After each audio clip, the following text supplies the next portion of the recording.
Hello friends, সবাই কেমন আছো? আশা করছি সবাই খুব খুব খুব ভালো আছো। আজ আবার তোমাদের সামনে উপস্থাপন করছি হিয়ার মাঝে হিয়ানের 19তম পর্ব। নীলিমা অবাক হয়ে পিছনে ঘুরে দেখে যে দুজন ব্যক্তি দাঁড়িয়ে আছেন। নীলিমা তাদের জিজ্ঞাসা করে, আপনারা কারা? তারা বলে, আমরা স্যারের লোক। আপনি সব সত্যিটা স্বীকার যদি করে নেন, তার জন্য উজ্জয়িনী ম্যামের কথায় স্যার আমাদের পাঠিয়েছেন, যাতে আপনি সমস্ত সত্যি কথাটা স্বীকার করে নেন আমাদের দেখে। নীলিমা একটু ভয় পেয়ে যায়। নীলিমা উজ্জয়িনীকে বলে, এগুলো কি?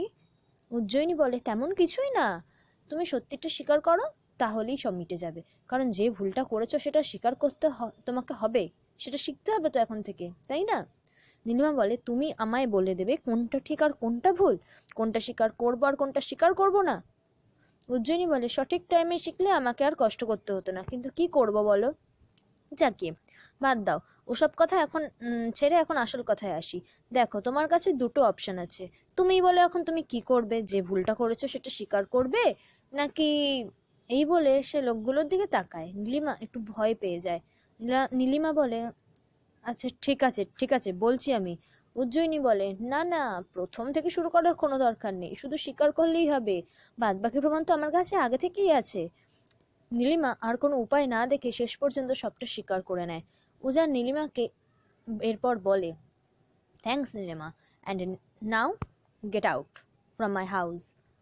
নীলিমা এই কথাটা শুনে অপমানিত বোধ করে। এরপর আর চলে যাওয়ার আগে উজ্জয়িনীকে বলে যায় যে এটা কিন্তু তুমি ঠিক করলে না উজ্জয়িনী।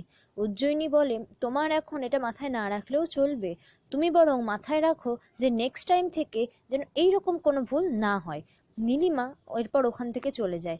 উজ্জয়িনী লোকগুলোকে বলে, thank you so much for your help. লোকগুলো উজ্জয়িনীকে বলে, না না, it's okay, it's my pleasure. Sir বললেন তাই, আর স্যারের কথা আমরা ফেলতে পারলাম না। তাহলে এখন আসি ম্যাডাম, দরকার হলে অবশ্যই বলবেন। উজ্জয়িনী বলে, হ্যাঁ হ্যাঁ, অবশ্যই বলবো। এরপর উজ্জয়িনীকে উজান জিজ্ঞাসা করে, এরা কারা রে চিনি? আর স্যারই বা কে? কে তোকে হেল্প করলো? উজ্জয়িনী বলে, ওসব কথা বাদ দে তো, এখন যা গিয়ে রেস্ট নে, সকাল থেকে যা হচ্ছে। হিয়া বলে, কেন চিনি? কোন সিক্রেট? উজ্জয়িনী বলে, আরে না না হিয়াদি, সিক্রেট হবে কেন, পরে বলবো এক সময়। উজান এরপর বলে, আমাদের রেস্ট নিতে পরে বলবি, তোর হাতের অবস্থাটা দেখেছিস, এখন রেস্ট নে, হাতে বেশি টানা পোড়া হলে কি হবে বলতো? যা তুই এখন ঘরে যা। উজ্জয়িনী বলে, হ্যাঁ যাচ্ছি। হিয়া বলে, হ্যাঁ তুমি ঘরে যাও, এই হাত নিয়ে বেশি দৌড়াদৌড়ি করো না, হাতটাকে সাবধানে রাখতে হবে তো নাকি? উজ্জয়িনী বলে, হ্যাঁ যাচ্ছি গো যাচ্ছি, আর তুমিও তোমার ওষুধগুলো ঠিক করে কিন্তু খেয়ে নিও, বুঝলে? আর ও একটা কথা, দুজনে প্লিজ আর ঝগড়া করো না। হিয়া বলে, ঝগড়া? আমি আমি ঝগড়া করি নাকি? ঝগড়া তো করেন উনি, ওই তোমার দাদা ভাই। যে কোনো একটা টপিক নিয়ে পড়বেন আর শুরু করে দেবেন, সব কিছুতেই যেন আমার দোষ দেখতে পায়, ভালো লাগে না আর। উজান বলে, শুরু করে দিলেন। আর কি বললেন আপনি? আপনাকে আমি এমনি এমনি দোষ দিই? আপনাকে আমি এমনি এমনি দোষ দিই না, ঠিক আছে? আপনি দোষ করেন তাই আপনার উপর দোষ দেওয়া হয়। না বুঝে কোনো কথা বলবে না, ইডিয়েট একটা। উজ্জয়িনী বলে, উফ, আবার তোরা শুরু হয়ে গেলি, প্লিজ থাম, সারাক্ষণ শুধু ঝগড়া আর ঝগড়া, কি তোরা পারিস এত ঝগড়া করতে? এরপর উজ্জয়িনীর ধমক খেয়ে উজানি আর দুজনেই চুপ হয়ে যায়। আর একে অপরের দিকে কিভাবে তাকায় সেটা তোমরা সিরিয়ালেই দেখতে পেয়েছো, ঝগড়ার পরের মুহূর্তটা। যাই হোক, উজ্জয়িনী ফোনে ঠিক তারপর একটা কল আসে। উজান বলে, কে এখন তোকে কল করলো? উজ্জয়িনী বলে, জানি না দাদা ভাই, আননোন নাম্বার, দেখছি। এরপর উজ্জয়িনী ফোনটা ধরে বলে, হ্যালো, উজ্জয়িনী স্পিকিং, কে বলছেন? ওই পাশ থেকে যে ফোন করে সে বলে ওঠে, সে কি, আমার নাম্বারটাও এখনো সেভ করেননি? এটা কি ঠিক হলো বলুন তো? উজ্জয়িনী একটু চমকে যায়, বলে, সরি, কে বলুন তো, আমি ঠিক বুঝতে পারছি না। সে কি, এত বড় হেল্প করলাম আর আপনি আমাকে চিনতে পারছেন না? কি বলুন তো আপনি কি, হ্যাঁ মানুষ আপনি, একটা থ্যাঙ্কসও বললেন না?